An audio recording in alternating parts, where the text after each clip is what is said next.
When you begin building the structure of your risk assessment, you start by adding assets.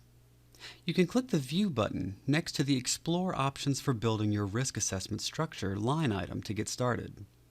But before we do that, it's important to note that if one of the options has already been selected here, this assessment structure area will look different and this option won't display.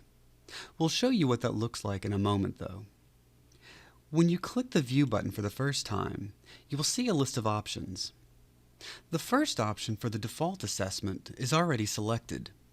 This is the recommended asset structure you can use to get started with an IT security risk assessment quickly, and you can see the exact structure that will be created in the diagram below.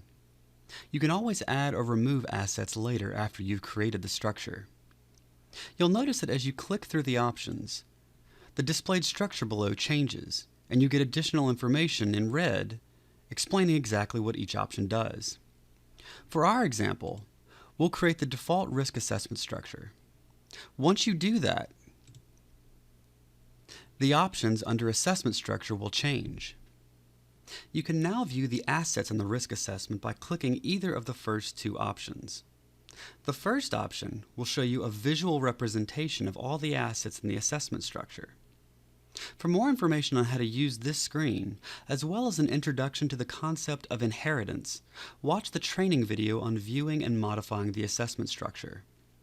For our example here, we're going to hide this first option and focus on the second option, which is a list of the exact same assets you just saw in the structure in option 1, which we added through the default template.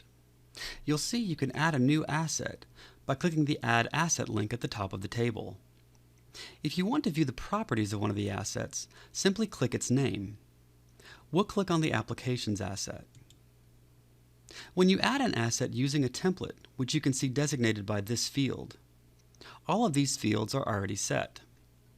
Of particular interest are the CIA values, which stand for confidentiality, integrity, and availability.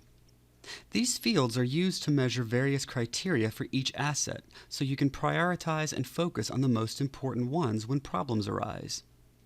For assets, these fields are measuring how critical this asset is to operations. These are the recommended default settings as dictated by the template, and you shouldn't feel obligated to change them. But in the event that you do need to change them, and want more information about how to set them, you can find it in the help rollovers next to each field. These rollovers are especially useful if you decide to add an asset from scratch without using a template. The fields for parent asset and tier are covered in the training movie on viewing and modifying the assessment structure.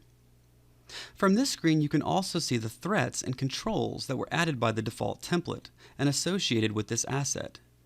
If you click the Threats tab, you can see a list of each one. We'll explore these a bit more as we look at threats and threat templates in the next movie.